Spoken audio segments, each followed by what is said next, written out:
Jainism is not only amongst the most ancient of meditation paths, but is also amongst the most profound. You see, religion is of two kinds. One which believes in the godliness outside ourselves, an external manifestation of a greater power, the supreme being outside ourselves. And the other mystical path is the whole quest to uncover that godliness, that hidden energy of the supreme within.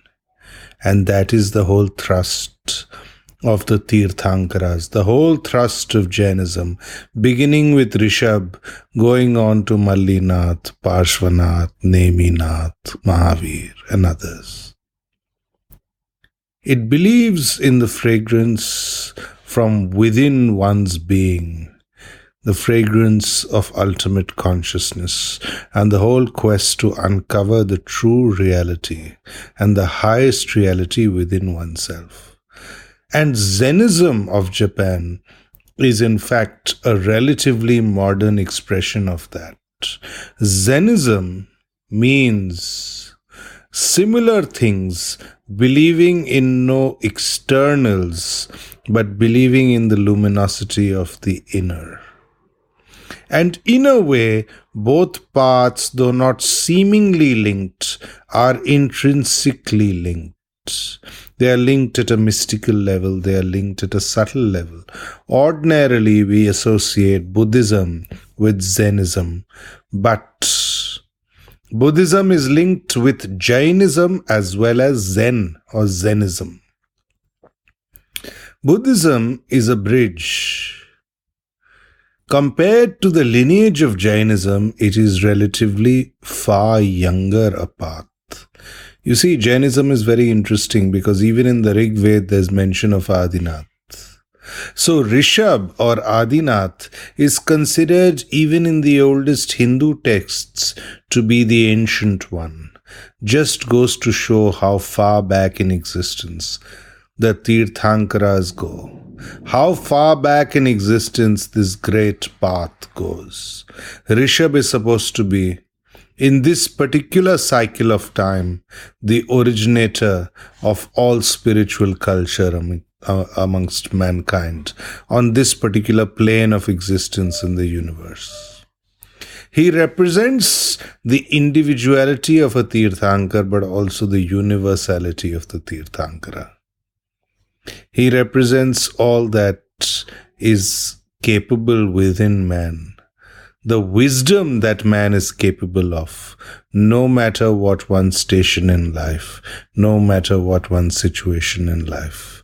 And Zennism of Japan is a flowering in many ways of this great timeless tradition.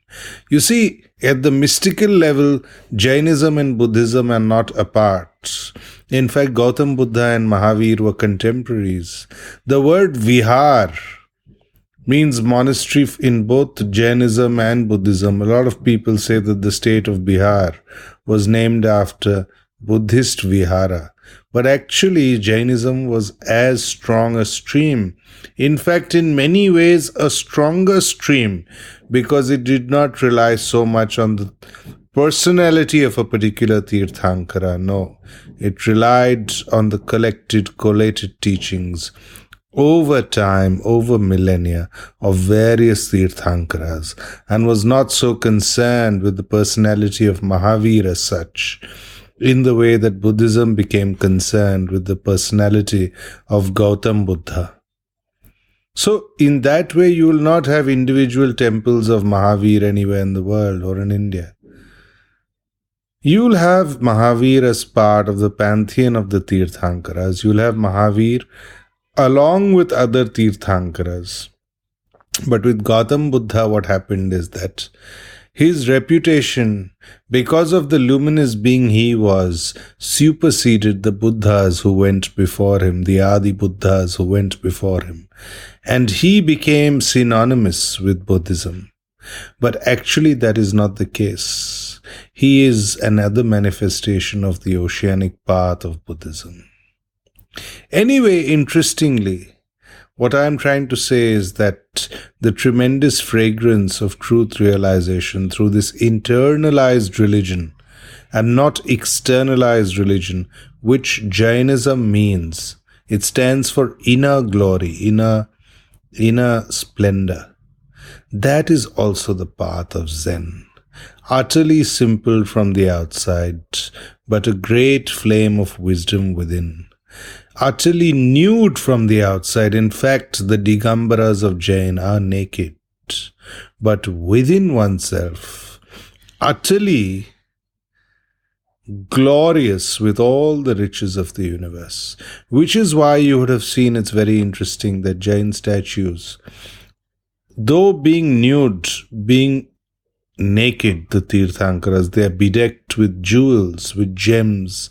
Those jewels and gems are actually representative of the state of being that the tirthankara is in. And we human beings are too poor to offer anything else. We can only as a race consider diamonds to be precious. Actually, the diamond of inner being is precious. But given that the Jain community is mainly merchants and a relatively more well-off community than others, they offer diamonds, they offer jewels, they offer gems bedecked onto the naked body of the tirthankara. Now, this is very contradictory, it seems, but actually it's very symbolic. Understand it at a symbolic level. And Zen is like that, extremely simple, extremely Spartan, but at the same time filled with an unlimited richness within itself, unlimited creativity within itself. Zen believes that one's capacities as a human being are enough. There is no need to look for an external God. The search can be within, and when the search is within, it is a more authentic search because it's not dependent on some vague outer phenomenon which may be a figment of imagination. It may be or it may not be. Who knows? Imagination is so powerful. But when it comes to yourself, you know you are real. So refer to the whole temple of your own being, and through that self-referral, come to that which is true, come to that which is significant, come to that which is real. Unburden yourself in life through understanding within yourself your self-perfection. And self-perfection does not mean being perfect in what you do, no. It is looking at the jewel of consciousness that is perfect. Pure consciousness is perfect. Purity is perfect. Simplicity is perfect. Purity is discipline, simplicity is discipline. These are the fundamentals of Zen, and these are the fundamentals of the Jain also. Hence, we can see that in both these paths, the two dimensions, that of the earth and that of heaven, are joined together. You see, the dimension of the earth means, you look at the Jain Tirthankara, he's standing in Kayotsarga, standing in the rain, standing in the sun, with a sense of abandonment of body, standing almost like a naked tree. So rooted in the earth, so earthly. There is no more earthly picture of a saint than the Jain Tirthankara standing in Kayotsarga, the standing posture, where he is completely oblivious to the functionings of the body and really concerned with a oneness with all of universal truth. So the Jain Tirthankara is extremely earthed, but the glory of the Jain Tirthankara is, even while being rooted to the earth, the flight of consciousness is in the highest spaces of being. The flight of consciousness is within the spaces of being that are aware of higher meditation, that are aware of the greatest reaches of reality. that are aware of the greatest energy of love, compassion, empathy, and so on. And that energy itself is what creates true well-being in life, true healthful living in life, health at the level of mind, body, spirit. You see, Jainism is very comprehensive in its worldview. It believes in a very Spartan concentration on eating, drinking, and so on. It's very ascetic. Jainism is, in fact, perhaps the most ascetic mainstream religion ever taught on earth. It does not give much importance to the looking after the body as much as other paths. But what it does is, through this very physical discipline, it keeps the body of the sadhak, the body of the practitioner healthy.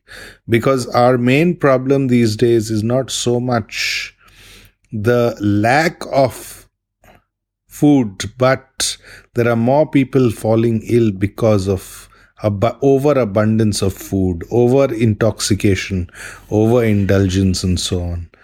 Of course, there is poverty, there's a genuine lack, there's a genuine hunger in the world. But for many people, the problem is just the opposite. There's too much consumption going on at the physical level.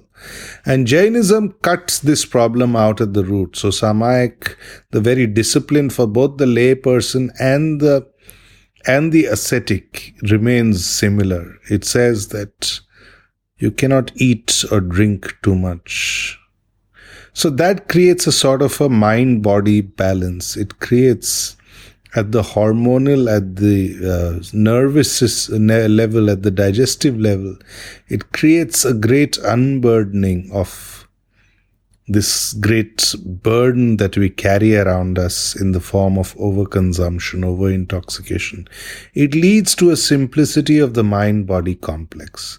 And through that simplicity of the mind-body complex, we are able to center ourselves in higher realization, in higher meditations, into higher disciplines of Jainism. And so too is it with Zen. You see, Zennism emphasizes a very Spartan sort of an existence, a very simple existence. So you'd see a person like Steve Jobs, who followed Zen, lived a very Spartan life in spite of being such a rich man, such a big creator of the largest company on earth at that time, Apple Computer. He lived a very Spartan life. They say his house just had a music system, a couple of photographs of people he admired, and a very Zen aesthetic Spartan beauty. Now, that's the way the Japanese aesthetic of house building is, in fact.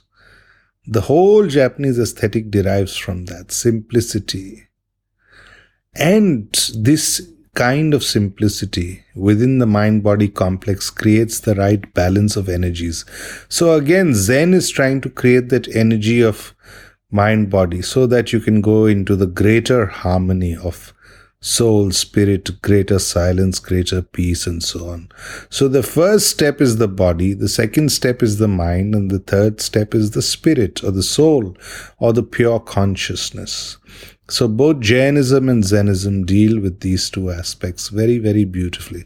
And it tells us that life is truly great. It's just a question of our ability to look at it in that situation, to look at it with those eyes. Then we can find something of tremendous value.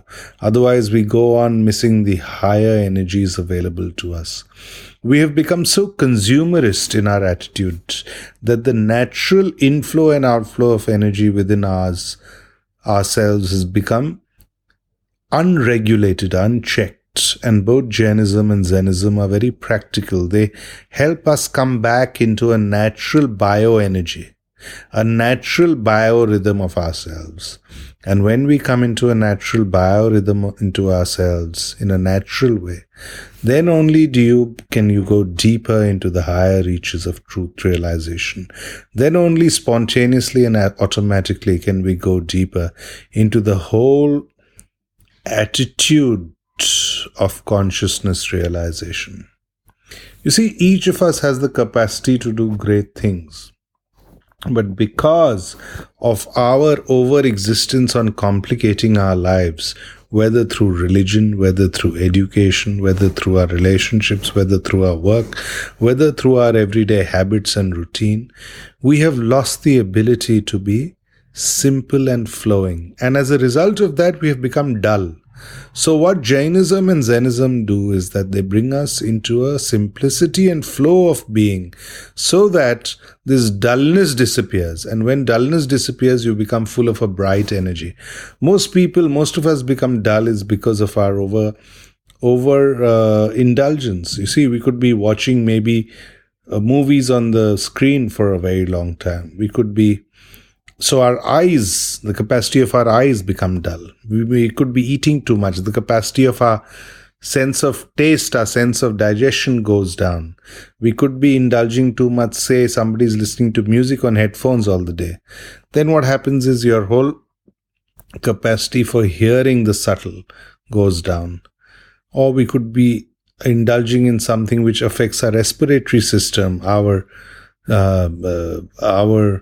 any system in the body. So basically what Jainism and Zennism are doing is that they're telling us walk delicately, renounce a few things, then only the greater dream of arriving at a greater truth can become possible. Else, humanity is going in a very blind, hurtling speed towards its own destruction.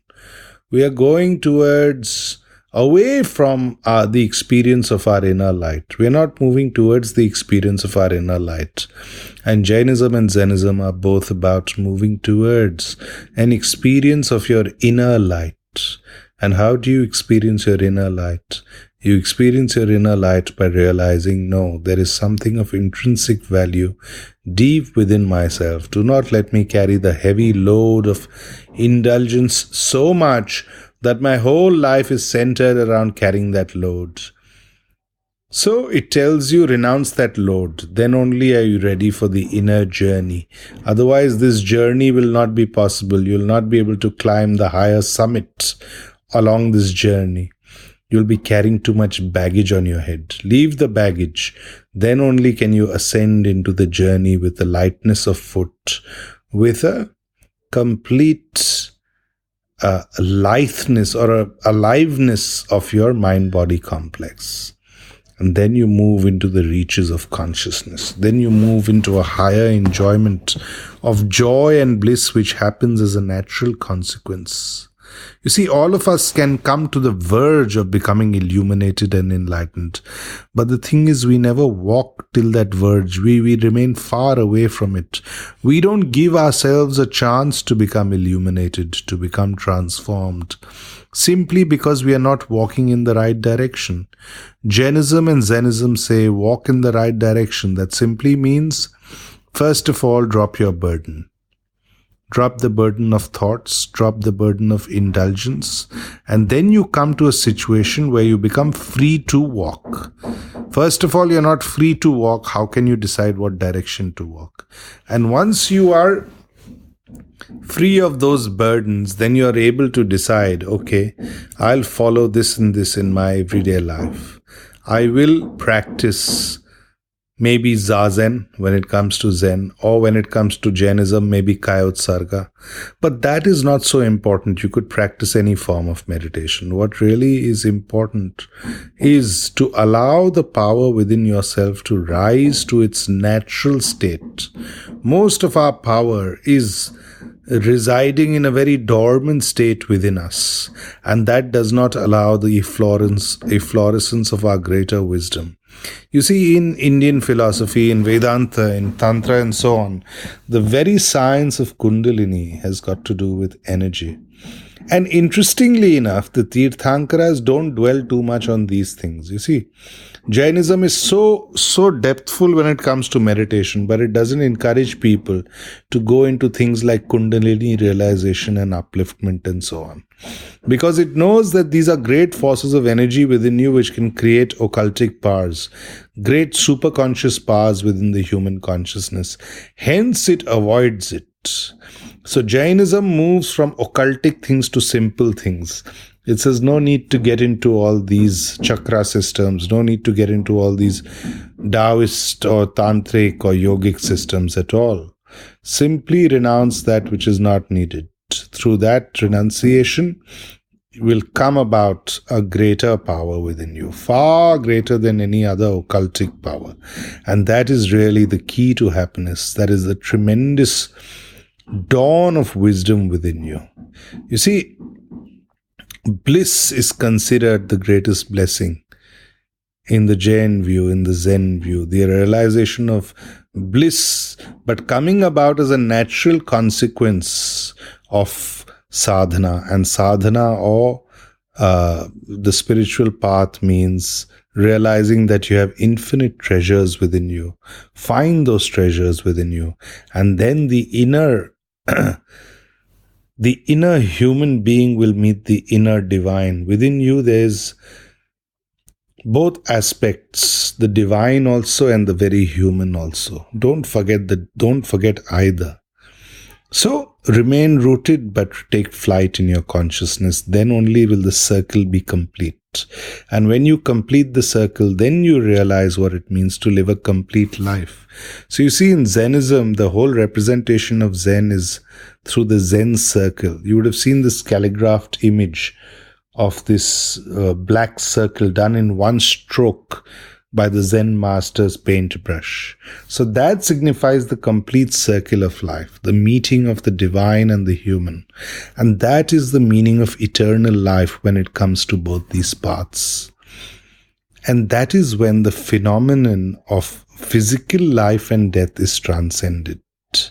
And transcending physical life and death is really key to understanding the higher realization of both these paths, not in a physical or a literal way, but through realizing the eternity of consciousness, through becoming joined to that greater consciousness which never lives or never dies, but really creates, is really responsible for that life eternal which sustains the universe, which allows it to go through its many cycles. Now the word Jina itself is coming from the word for victory, the victorious one. And the whole basis of Jainism is becoming victorious in your inner being. It is not the result of a victory to be victorious on the battlefield, to be victorious in life. No, nothing like that. It is not result-oriented. It means that the process of living itself should be such that you can realize the victory of life. And the process of living itself should be in such a flow, should be in such a bliss, should be in such a creative and realized state that that itself is the greatest victory. Same with Zennism. In Zen archery, for example, it is not the result. So if you're a Zen archer, it is not the result of hitting the bullseye which is important. It is important how you have pulled the string of the bow, in what state of being. If you have pulled the string in a state of no mind, in a state of purity of consciousness, then you are automatically a winner. And then they say that the arrow finds its mark itself. It is like Arjun pulling the bow of the arrow. You see, he doesn't have to do anything as such. He just has to be Arjun the archer. Then all his skills come into play. His mind is not to be disturbed by anxiety and thoughts and so on. And even in modern shooting, you see, these things are important. They say that in the Olympic ring, when the champion shooter is shooting, his mind needs to be absolutely calm, absolutely tranquil, absolutely still. If he is agitated about what the result will be, then he won't be able to shoot properly.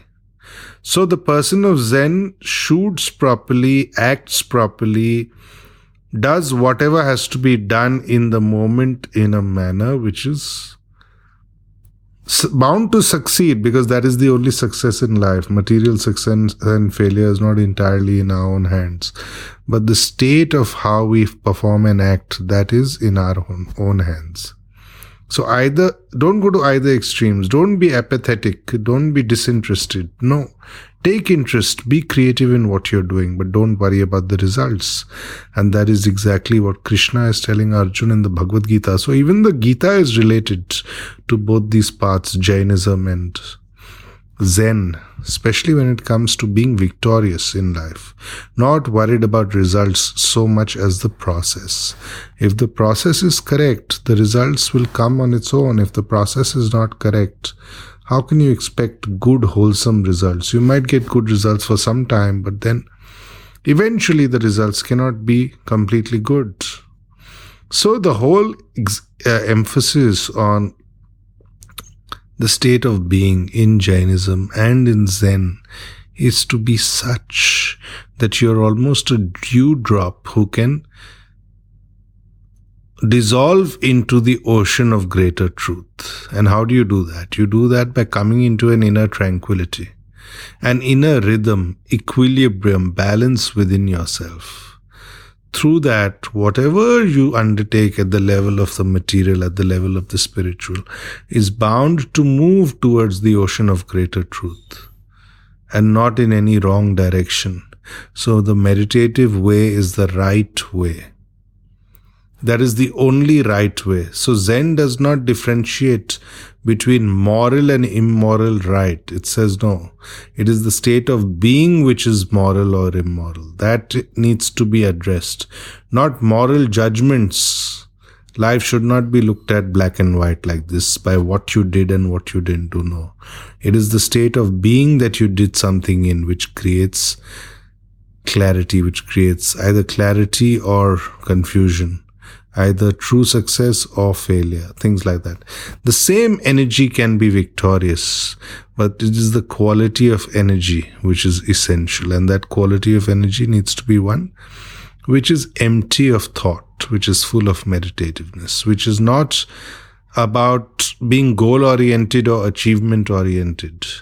So that is not the Zen way. Just being goal-oriented and achievement-oriented is not the way. So you see, when Steve Jobs was making his plans, marketing plans for his iPhones and so on, a lot of people, marketing experts said, but we haven't done any marketing research. So Jobs was least interested in doing that which others said will succeed. That was not the point. He said, no, we'll do things in our way. We'll do things in our process. We'll do that which is aesthetically right and simple and functional. And through that, the results will come.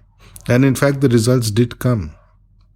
So the way to the higher is the path of an effort which is not so much an effort which is judged on the black and white judgment of the world. No. It is effortless effort. That is the exact term used in Zen. And the Jain tirthankara is also like that. The Jain tirthankara, you look at the contradiction. The person is existing in the heat and cold without any clothes on. But on the face, there's complete tranquility, there's complete calm. So it's a very big difference between the physical state, which is exposed to the elements, which is obviously going through great hardships. But the state of consciousness is absolutely pristine. So bridging both these is really the function of Jainism. That is the path of the Jain tirthankara. And so too is the path of the Zen practitioner and the Zen master, where you fall into a kind of a love with the poetry of life itself, with the flow of life itself. And that is why Zen has created so much poetry. You see, so much poetry has come out of Zennism. You look at poets like Basho and others. This whole haiku poetry has come out of a flowering of Zen. Why? Because Zen believes in being one with the rhythm of all things, one with the rhythm of nature, wholeheartedly. And obviously, if you're in sync with nature, if you're in sync with the flow of the world, the flow of the universe, you automatically start coming into a great sensitivity and a great creativity of being. So your highest energies of expression become very enhanced. So people of Zen are definitely creative. They're definitely capable of creating an energy which makes things of value. So a Zen person, even if he's doing calligraphy, will have something special in it. Now, you can have one kind of artist who is very skillful, but their art may not have magic. And you can have some artists who may be not that traditionally skillful, but their art has some center of energy. You feel that their art has something pure, something with a great vibration, something which has an effect at deep in your spiritual, deep in your subconsciousness. It awakens something, it provokes something within you. It provokes your energy at some level. And that is the way Zen is. It provokes your energy at the level of deep consciousness. You see, our deepest consciousness is invisible. Only its manifestations are visible. So Jainism and Zennism believe in working at the deepest levels of consciousness. If their things are correct, then the manifest consciousness through your work, through your relationships, through your living, through your spiritual sadhana or discipline will all be correct. Then the energy of oneself will be creative. It will be self-sustaining. It will not be destructive. And the center of your being will be such that the eternal, the absolute, the real, the blissful will always become available to you more and more in a more beautiful way. You see, Zen describes the mind, the consciousness as a lake. And the lake can have two manifestations. If you keep throwing stones into the lake, there are ripples on the lake. So those are like thoughts. The stones will affect the lake. They'll create ripples, they'll disturb the lake. But Zazen means the Zen meditation means creating a tranquil lake where there's no need to throw stones into it. Realize the depths of the water through tranquility, through calmness. And that is also the way of the tirthankara. But of course, the tirthankara is in a way more authentic because the tirthankara is capable and willing to sacrifice more in a way. The tirthankara is more selfless. In fact, the tirthankara is the very image of selflessness. And the tirthankara has a different level of courage. The courage of the tirthankara is not even to search for bliss. It is not even to search for satori or samadhi. It is beyond that. It is to search for the highest truth, which is beyond individualized bliss or happiness of life. So the tirthankara considers himself to be a ultimate guide for others on the path through their own example, through their own courage and so on. And that very thought will bring a tear to your eye because the tirthankara stands apart as an absolute culmination of all of humanity's aspirations when it comes to being an empathetic being. Very few people in existence have had the empathy of the tirthankaras. They embrace the totality of existence even while renouncing it. You see the beauty of it? They remain completely apart in their wisdom because they are able to move into a situation where they not only show divine hope to others by the courage and strength of their own being, but at the same time, they show that without relying on any outward god, any outward ritual and so on, you can find the real treasure within yourself. And finding that treasure within yourself, what else is needed? Nothing else is needed. Your energy will flow perfectly good, perfectly well when that treasure is found. So the tirthankara is very extraordinary even while being completely ordinary. What can be more ordinary than completely being like the animals are? No need for shame. Remove the clothes even.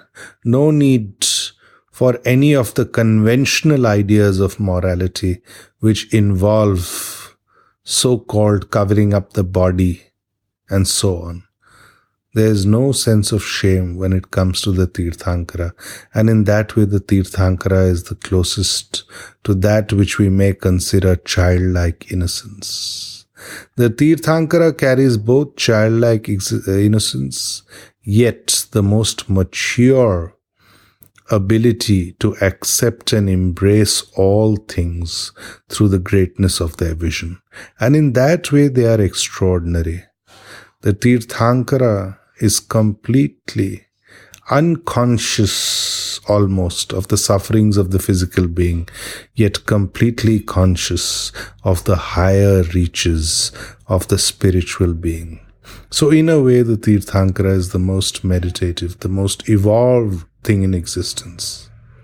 And it is very interesting how in Zen, the very dance of life, through the falling of the blossoms, through the flight of the bird, through the rain and so on, all these are celebrated. So in that way, Zen also has come into an understanding and oneness with the natural flow of things, has come into a complete harmony with the flow of things.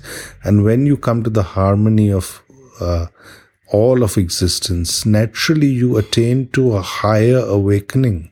You attain to a higher creativity, a higher happiness. You're able to find happiness and contentment through the smaller things in life, through the intuitive aspects of life, through the more aesthetic and beautiful aspects of life, because your communication with life is not through any particular language, not through any particular religious institution, not through any particular dogma or moral code, but it is a very direct interaction with life itself, the miracle of this universe itself. And then your heart becomes filled with sheer joy. Your heart becomes filled with the dimension of the greater. The emptiness within you gets filled with the intimacy of the divine consciousness.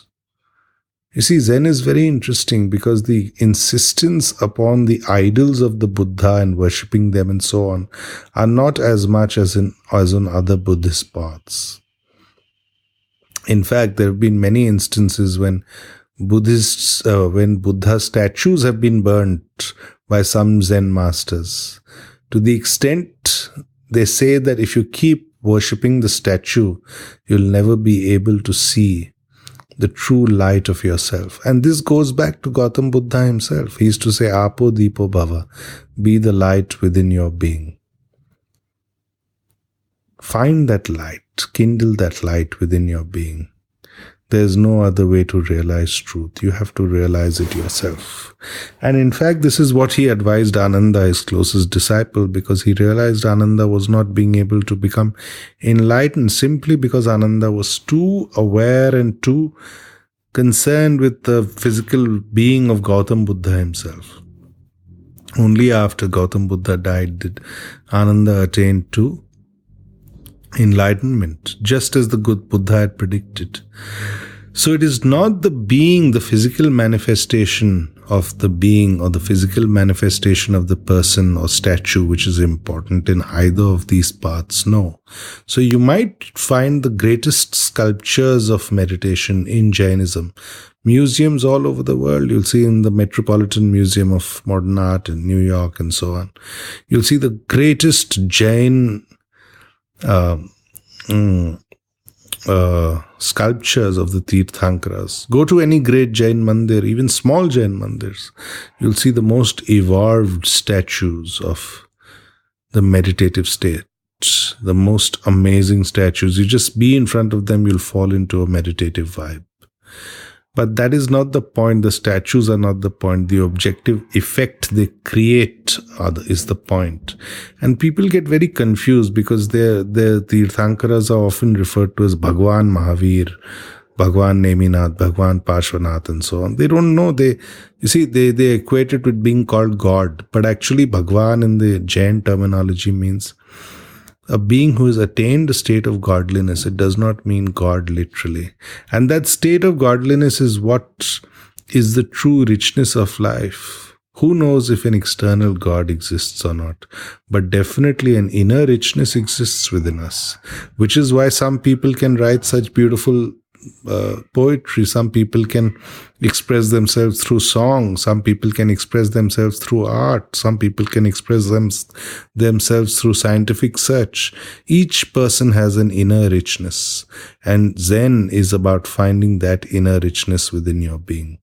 Of course, Jainism does not give so much particular insistence to the arts as Zen gives, but they are joined when it comes to saying that this inner richness of being is a more solid ground for self-realization than any other belief in an external God and so on.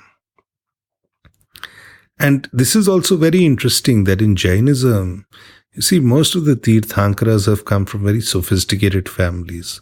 Families that have been rich, maybe families of kings, families of noble people, families of very hyper-rich merchants. And they have renounced everything. So their lives have taken a 180-degree turn. So the way of the tirthankara is the way of the prince who has renounced everything. And Zen, interestingly enough, has also had a very deep connection with the nobility of Japan. You see, when it comes to the nobility of the Japan, the different clans, the very fact that it's had a very deep connection with the martial races of Japan, the martial lords of Japan, because it has one aspect of it which has got to do with the warrior code, the noble warrior's code of the samurai. And Jainism also, you'll notice a lot of the tirthankars come from Kshatriya families, from warrior clans. So at that level also they are deeply connected. But eventually what is important is finding that greater intelligence through that stream of joy within, through that stream of bliss within. That is the essential things. All other things are not as essential. It is about rising to the greatest heights of being, and from that height looking down at all of existence with an eye of empathy, an eye of great compassion. And it's not a looking down as such, it is a looking with a deeper vista. That's why you'll see in Jainism some very tall statues. The idea is not to create the idea of size. The idea is to say that the Jain tirthankara is very high in stature. That is what it means. So when it comes to the use of statues and symbolism, it is all about the symbolism itself. When it comes to Jainism and Zennism, the statues are not the end to be worshipped. No. They are just examples of what we ourselves can be. So in Zen, the statue of the Buddhas are a reminder of our own Buddhahood. In Jainism, the statues of the great tirthankaras are reminders of the great capacity for inner victory, for ourselves to be jinas, victors in life.